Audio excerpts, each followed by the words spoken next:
నమో వెంకటేశాయ. గురుర్బ్రహ్మా గురుర్విష్ణుః గురుర్దేవో మహేశ్వరః గురుః సాక్షాత్ పరం బ్రహ్మ తస్మై శ్రీ గురవే నమః. జటిలం చీరవసనం దండకారణ్యవాసినం మునివేషధరం ధ్యాయేత్ అరణ్యే కాండ ఉత్తమే. శ్రీరామచంద్ర పరబ్రహ్మణే నమః. అథ శ్రీమద్ రామాయణే ఆదికావ్యే అరణ్యకాండే 30 సర్గః. తదిదం నః కృతం కార్యం త్వయా దశరథాత్మజ సుఖం ధర్మం చరిష్యంతి దండకేషు మహర్షయః. రామచంద్రుడికి కరుణికి జరిగినటువంటి ఘోరమైనటువంటి యుద్ధంలో రామచంద్రుడు కరుణ్ణి వధించేశాడు.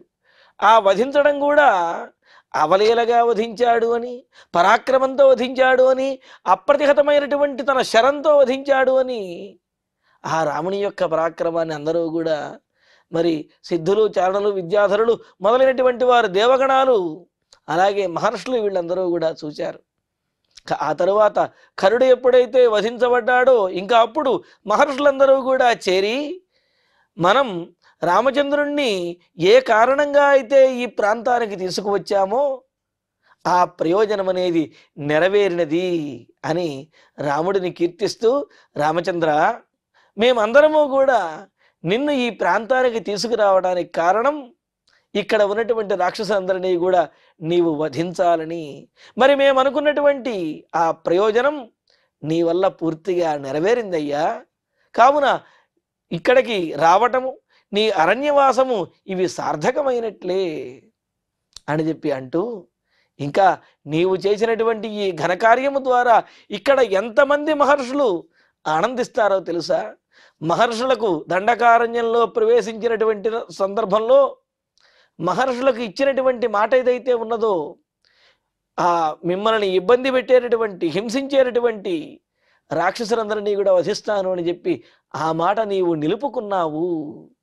మేము అనుకున్నటువంటి రాక్షసవధ జరిగినది నీ ద్వారా అని చెప్పి రాముడిని కీర్తిస్తూ, రామచంద్ర, దశరథ కుమార అని అంటూ, దశరథాత్మజ, శ్రీరామచంద్ర, నహ ఇదం కార్యం త్వయా కృతం.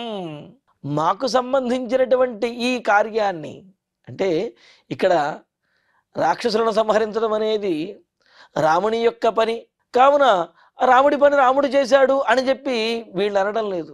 రాక్షసులను సంహరించడం అనేది మాకు సంబంధించినటువంటి, అంటే మాకు ప్రయోజనాన్ని నెరవేర్చేటటువంటి పని కావున ఇది మా పనిని నీవు నెరవేర్చావు అని చెప్పి. మా పని అంటే మరి మీ పని మీరే చేసుకోవచ్చు కదా అని అంటే, రక్షకుడిగా రాజు రామచంద్రుడు ఉన్నప్పుడు ఆ రక్షణ బాధ్యత ఆయనదే తప్ప వీరిది కాదు. పైగా తాపసులైనటువంటి వీరు తమ తపశ్శక్తిని రాక్షసుల మీద ప్రయోగించడం అనేది సముచితము కాదు. కావున వారెవరు కూడా తమ తపశ్శక్తిని రాక్షసుల మీద ప్రయోగించలేదు. మరి ఎలాగ రక్షణ? మరి మన తపస్సులను రక్షించవలసినటువంటి బాధ్యత సమర్థుడైనటువంటి రక్షకుడు అయిన రామచంద్రునిదే. కావున అతడు దండకారణ్యానికి వచ్చినప్పుడు మనకింక దిగులేమున్నది అని చెప్పి వారందరూ కూడా తమను రక్షించేటటువంటి బాధ్యతను రామచంద్రమూర్తికి అప్పచెప్పారు, రామచంద్రమూర్తికి ఇచ్చాడు. రాముడు కూడా వారిని రక్షించేటటువంటి బాధ్యత తనది అని చెప్పి మాట ఇచ్చాడు కదా, ఆ మాట నెరవేర్చాడు. అందుకనే ఈ మహర్షులందరూ కూడా అంటూ ఉన్నారు, త్వయా కృతం. అంతేకాదు, ఖరుడు, దూషణుడు, త్రిశిరసుడు మొదలైనటువంటి ఇలా వేల మంది రాక్షసులను నీవు సంహరించావు. ఇకపైన ఈ దండకారణ్యంలో మహర్షులందరూ కూడా దండకేషు సుఖం ధర్మం చరిష్యంతి. ఈ దండకారణ్యంలో సుఖంగా ధర్మాన్ని ఆచరిస్తారు అని చెప్పి. ధర్మాన్ని ఆచరించేవారు కష్టపడుతున్నా, ఇబ్బందికరమైన పరిస్థితులైనా వారు ధర్మాన్ని విడిచిపెట్టకుండా ఆచరిస్తూనే ఉంటారు. కానీ సుఖముగా ధర్మాన్ని ఆచరించే విధంగా చేయవలసినటువంటి బాధ్యత రక్షకుడిది, రాజుది, పరమాత్మది. కావున నీవు రాక్షసులందరినీ వధించావు. కావున ఇకపైన మహర్షులందరూ కూడా వారి వారి ధర్మములను సుఖముగా ఆచరిస్తారు. ఇప్పుడు కూడా అంటే రాక్షసులు ఉన్నప్పుడు కూడా వారి ధర్మాలను విడిచిపెట్టలేదు. ప్రాణములు అర్పించైనా సరే ధర్మము కోసం అని చెప్పి పాటుపడినటువంటి వారే తమ నిత్యకర్మానుష్ఠానాన్ని విడవకుండా ఆచరించినటువంటి వారే. కానీ ఇప్పుడు వారందరూ గతించిన తర్వాత, రాక్షసులందరూ గతించిన తర్వాత వీళ్ళు ఆనందంగా సుఖంగా ధర్మాన్ని ఆచరిస్తారు. ఇంతకుముందు ఆ యజ్ఞయాగాదులు చేసేటప్పుడు, ధర్మకార్యాలు చేసేటప్పుడు రాక్షసులు వచ్చి ఎక్కడ విఘాతం కలిగిస్తారా అన్న భయంతో వాళ్ళు ధర్మాన్ని ఆచరిస్తూ ఉన్నారు.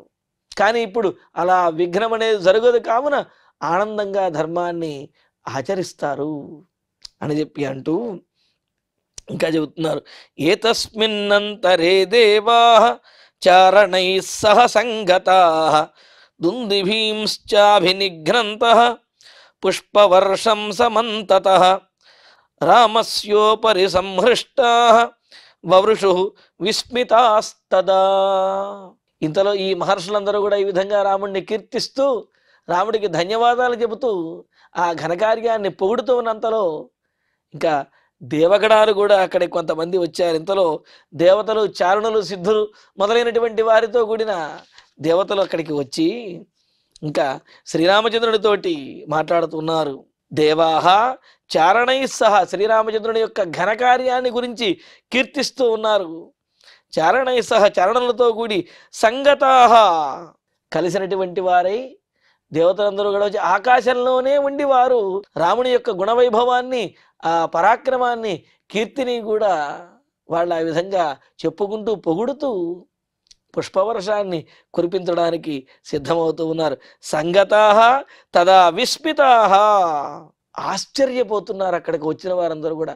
అలా ఆకాశం నుండి చూస్తూ ఉంటే ఆ దండకారణ్యంలో ఆ పంచవటి దగ్గర 14,000 మంది రాక్షసుల యొక్క ఆ దేహములు, వారు ప్రయోగించినటువంటి అస్త్రములు, రాముడు ప్రయోగించినటువంటి అస్త్రములు చంద్రవందరగా పడి ఉన్నటువంటి అక్కడ ఉన్న చెట్లు మొదలైనవన్నీ కూడా, రథములు, గుర్రములు, ఏనుగులు మొదలైనవన్నీ కూడా అన్నీ చూసేటప్పటికీ ఆశ్చర్యం కలిగింది. ఇంతటి బీభత్సం జరిగిందా ఇక్కడ?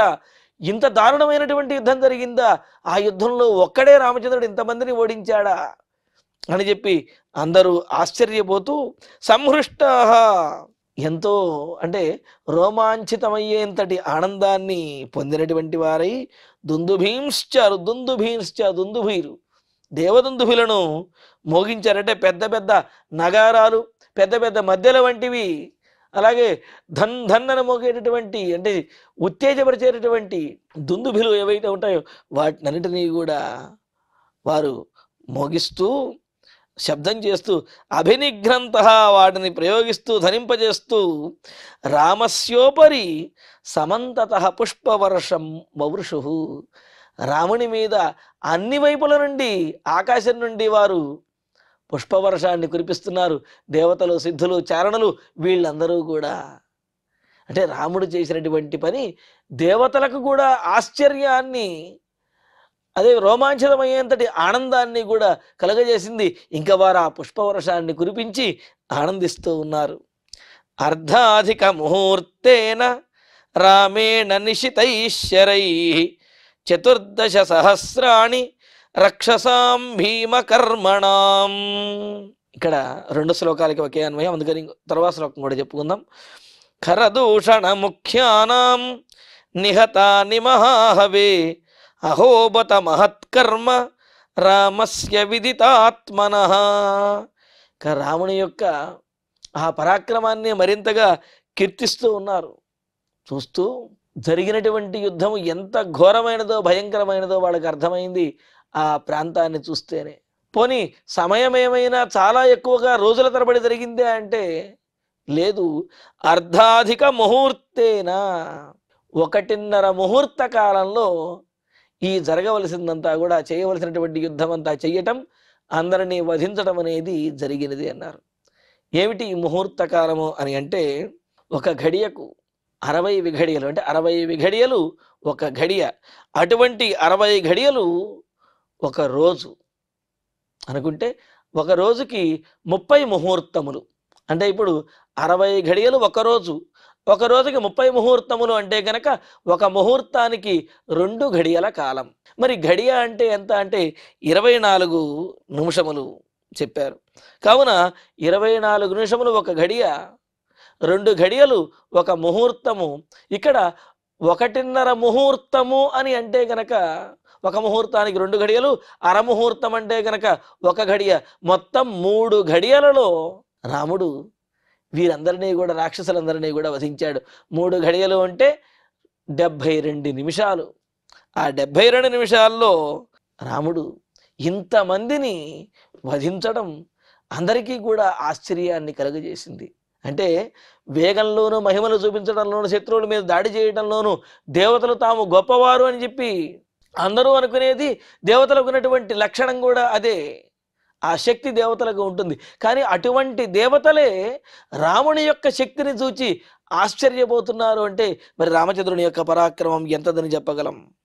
ఇలాగా అర్ధాధిక ముహూర్తేన 1:30 ముహూర్త కాలంలో అంటే 72 నిమిషముల కాలంలో రామేణ మహాహవే, రాముని చేత ఈ ఘోరమైనటువంటి గొప్పదైన పెద్ద యుద్ధంలో నిశితై శరై భీమకర్మణం, నిశితమైనటువంటి శరములతోటి భయంకరమైనటువంటి వారైన రాక్షసులైన, అందులో రాక్షసులు కూడా సామాన్యులు కాదు, ఖరుడు, దూషణుడు, త్రిశరసుడు మొదలైనటువంటి భయంకరమైనటువంటి రాక్షసుల యొక్క 14,000 మంది, 14 సహస్రాణి, 14,000 మంది నిహత అని అందరూ కూడా సంహరించబడ్డారు.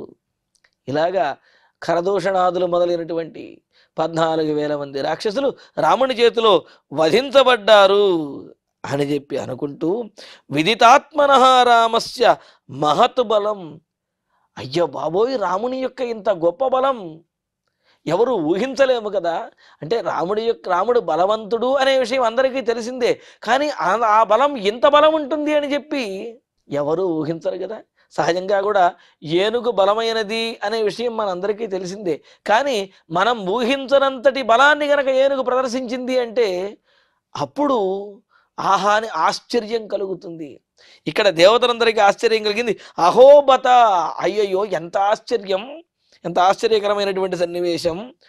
రాముడి యొక్క బలం ఇంత గొప్పదా, ఇంతటి బలం ఉన్నదా రాముడికి, ఇంతటి పరాక్రమమా అని చెప్పి ఆ దేవతలు, చారణులు, సిద్ధులు వీరందరూ కూడా వాళ్ళు ఆ ఆకాశం నుండి చూస్తూ వాళ్ళు రాముని యొక్క గుణవైభవాన్ని కీర్తిస్తూ ఆయన యొక్క బలాన్ని పొగుడుతూ స్తుతి చేస్తూ ఉన్నారు.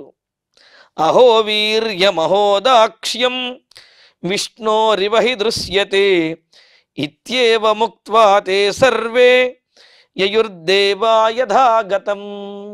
ఇక దేవతలందరూ కూడా రాముణ్ణి చూచి అహో వీర్యం, అబ్బబ్బా ఏం పరాక్రమం, అహో దాక్ష్యం, ఆహా ఏమిటి నేర్పు, అంటే చాతుర్యంతో, నేర్పరితనంతో అందరినీ కూడా వధించడం.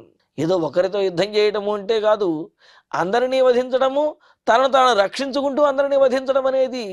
ఇంతమంది పైగా రాక్షసులతోటి, కోటయోధిన అంటారు రాక్షసులని, మోసంతో యుద్ధం చేసేవాళ్ళు, చుట్టుముట్టి యుద్ధం చేసినటువంటి వారు, ఆక్రమించినటువంటి వాళ్ళు. మరి ఇంతమందిని ఎంత చాకచక్యంగా, చాతుర్యంతో రాముడు వధించారంటే అహో దాక్షిం, ఎంతటి నేర్పరితనం రాముడిది అంటూ చూసినట్లయితే ఈ పరాక్రమం ఎలాగున్నదంటే విష్ణోరివ, మహావిష్ణువు యొక్క పరాక్రమంలాగా ఉన్నది రాముని యొక్క పరాక్రమము అని చెప్పి అందరూ అనుకుంటున్నారట. మరి ఆ మహావిష్ణువే కదా రామచంద్రమూర్తి. కావున గగనం గగనాకారం సాగర సాగరోపమహ అని చెప్పినట్టుగా ఆకాశం ఎలా ఉన్నది అంటే ఆకాశంలా ఉన్నది అని చెప్పగలుగుతాం తప్ప ఆకాశం ఎంత పెద్దది అంటే మరో దానిలా పెద్దది అని చెప్పలేము. మరి సముద్రం ఎంత లోతుగా ఉంటుందంటే సముద్రం అంత లోతుగానే ఉంటుంది. అలాగే రాముడు ఎంతటి పరాక్రమవంతుడు అంటే విష్ణు పరాక్రమ, విష్ణువుతో సమానమైన పరాక్రమవంతుడు. రాముడు విష్ణువు ఒకరే కావున ఆయనతోటే పోల్చడం సాధ్యమవుతుంది. మరి ఇంకొక పోలిక అనేదే దొరకదు. అలాగా విష్ణోరివ, మహావిష్ణువులాగా దృశ్యతేహి అంటే ఎంతమందినైనా సరే ఒకేసారి ఎదుర్కొని వారందరినీ కూడా సంహరించగలిగినటువంటి చాతుర్యము, సామర్థ్యము, పరాక్రమం కలిగినటువంటి వాడు మహావిష్ణువే.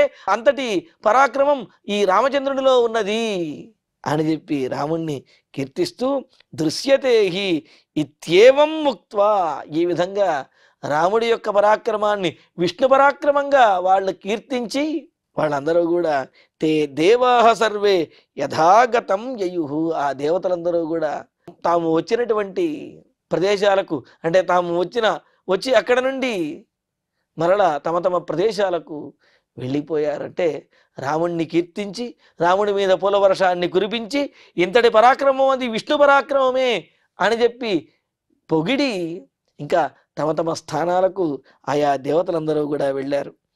ఏతస్మిన్నంతరే వీరః లక్ష్మణః సహ సీతయా గిరిర్దుర్గాద్వినిష్క్రమ్య సంవివేశాశ్రమం సుఖీ. ఇంకా ఇంతలో రాముడు యుద్ధంలో గెలిచాడు, అందరి రాక్షసులందరినీ కూడా సంహరించాడనే విషయాన్ని సూచినటువంటి లక్ష్మణస్వామి ఆ గుహ దగ్గర నుంచి వస్తూ ఉన్నాడు. ఏతస్మిన్ అంతరే, ఇంతలో అంటే వీళ్ళందరూ కూడా రామచంద్రమూర్తిని కీర్తిస్తున్నంతలో సీతమ్మను మరి గుహలో ఉంచి తాను గుహద్వారం దగ్గర కాపలాగా ఉన్నాడు కదా రామచంద్రుని యొక్క ఆజ్ఞ మేరకు. ఎందుకు అంటే ఆమెను రక్షించడం అనేది ప్రధానంగా ఉండాలి, ఆమె రక్షణకు ఏమాత్రము లోటు ఉండకూడదు అని చెప్పి ఆమెను గుహలో ఉంచి గుహద్వారం దగ్గర లక్ష్మణస్వామి నుంచుని రాముడు రాక్షసులతో చేస్తున్నటువంటి యుద్ధాన్ని చూస్తూ ఉన్నాడు. లక్ష్మణుడికి కూడా నోట మాట లేదు, అంత ఆశ్చర్యమే.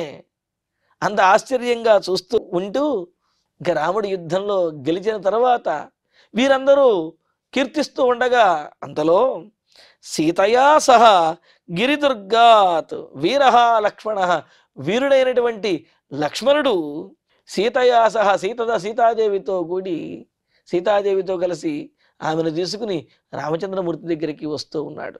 ఇక్కడ వీరహ లక్ష్మణ అని చెప్పడంలో ఉద్దేశం ఏమిటి అంటే తన అన్నగారి యొక్క పరాక్రమం లక్ష్మణస్వామికి తెలుసు. అంతమందితో యుద్ధం చేస్తూ ఉన్నప్పటికీ కూడా అన్నగారు వారిని ఓడించగలడు అని, తానైనా ఓడించగలను అనే ఉద్దేశంలోనే ఉన్నాడు తప్ప అమ్మో ఏం జరిగిపోతుందో అనే భయం మాత్రం లక్ష్మణుడిలో లేదు. అందుకనే ఇక్కడ వీరహ అని చెప్పి ప్రత్యేకంగా చెప్తున్నారు. ఇక్కడ వీరహ లక్ష్మణ, వీరుడైనటువంటి ఆ లక్ష్మణస్వామి యుద్ధం పూర్తయిన తర్వాత సీతయా సహా గిరిదుర్గాత్, సీతాదేవిని తీసుకుని గిరిదుర్గాత్ ఆ పర్వతం యొక్క గుహ నుండి వినిష్క్రమ్య, ఇక ఆ గుహ నుండి సీతాదేవిని బయటకు తీసుకువచ్చి లక్ష్మణుడు సీతాదేవిని తీసుకుని ఆ పర్ణశాలలోకి చేరుకున్నాడు.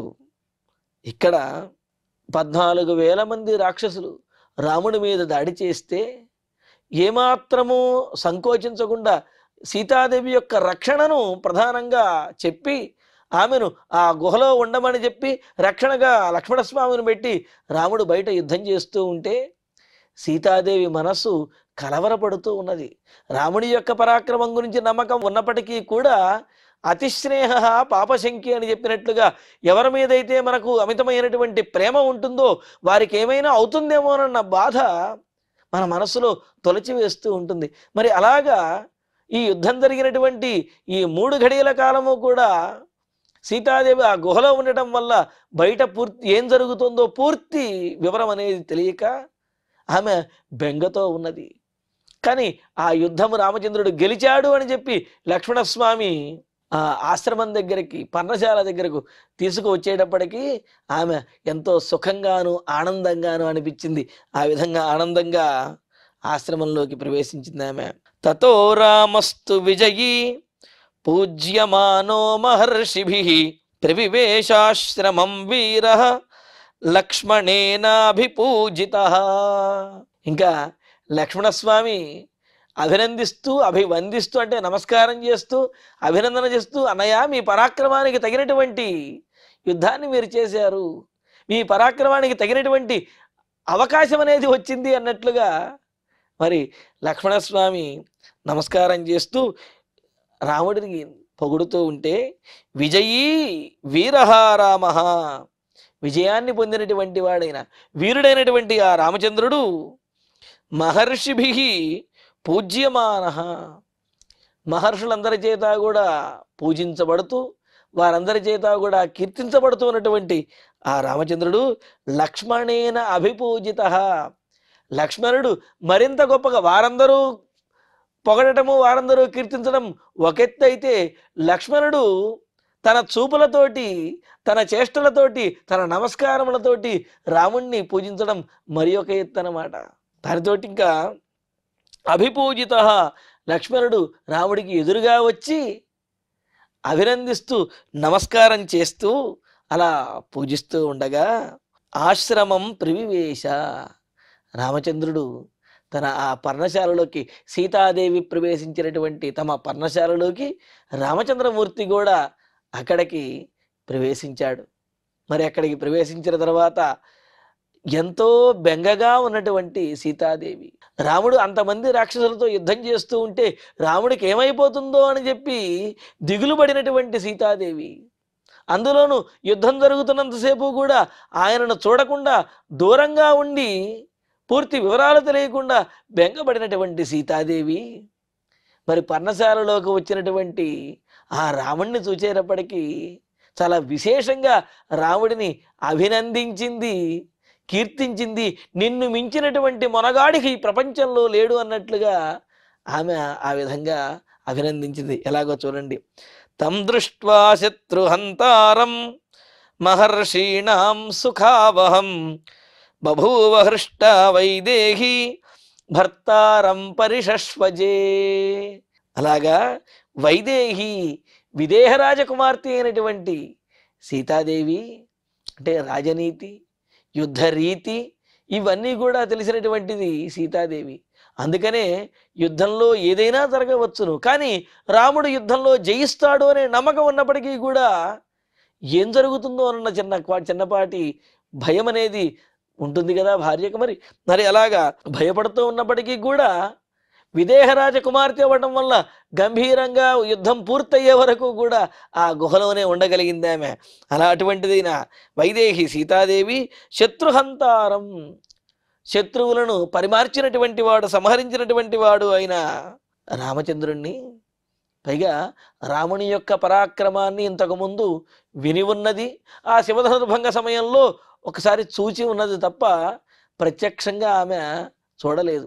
మరి ఇప్పుడు కూడా చూడలేదు కదండి అంటే, ఆ గుహలోంచి బయటకు వచ్చిన తర్వాత అక్కడ పంచవటి తీరంలో చాలా బీభత్సంగా పడి ఉన్నటువంటి రాక్షసుల యొక్క దేహములు, అదేవిధంగా విరిగిపడినటువంటి ఆ రథములు, గుర్రములు, అలాగే ఆ ఏనుగులు, ఆయుధములు, అంతమంది కుప్పలు కుప్పలు అక్కడ పడి ఉండేటప్పటికీ వీరందరినీ తన భర్త ఒక్కడే రామచంద్రుడే వధించాడు, సంహరించాడు, ఓడించాడని తెలిసేటప్పటికీ శత్రుహంతారం, శత్రువులను వధించడంలో ఇంతకు మించినటువంటి వాడు లేడు అనే భావనలో ఉన్నది. మరి శత్రువులను వధించడం ద్వారా ఏం చేశాడు? మహర్షీణాం సుఖావహం, మహర్షులకు ఆనందాన్ని, సుఖాన్ని కలగజేశాడు. ఏమిటా సుఖము?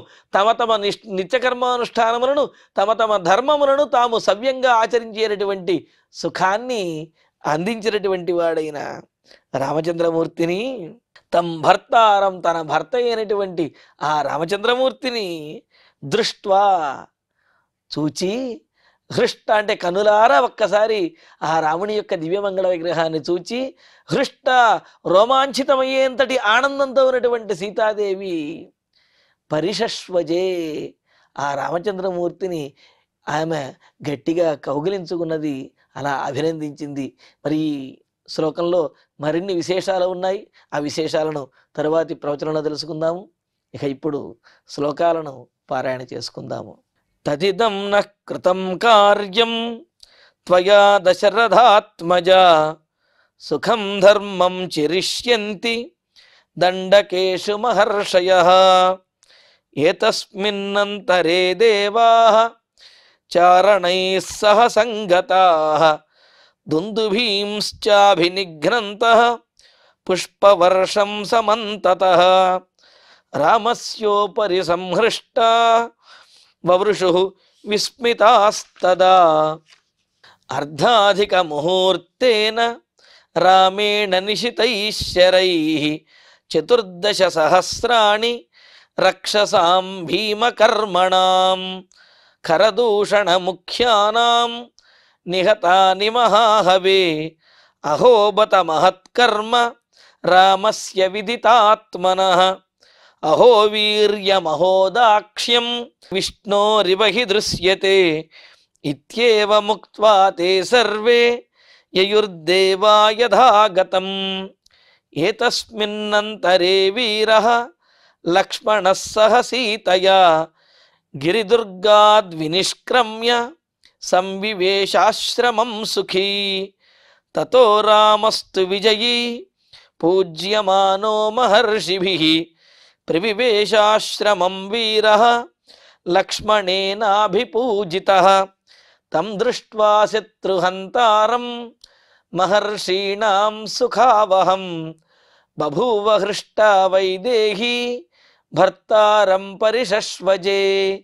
ఇత్యార్షే శ్రీమద్ రామాయణే ఆదికావ్యే అరణ్యకాండే 30 సర్గే 8 శ్లోకాః. ఇక ఇప్పుడు క్షమాప్రార్థన మంగళాంతంగా ఈనాటి ప్రవచన పారాయణ కార్యక్రమాన్ని పరిపూర్ణం చేసుకుందాం. యదక్షరపదభ్రష్టం మాత్రాహీనంతు యద్భవేత్ తత్సర్వం క్షమ్యతాం దేవ నారాయణ నమోస్తుతే. కాయేన వాచా మనసేంద్రియైర్వా బుద్ధ్యాత్మనా వా ప్రకృతే స్వభావాత్ కరోమి యద్యత్ సకలం పరస్మై నారాయణాయేతి సమర్పయామి. శ్రియః కాంతాయ కళ్యాణ నిధయే నిధయేర్ధినాం శ్రీవేంకట నివాసాయ శ్రీనివాసాయ మంగళం.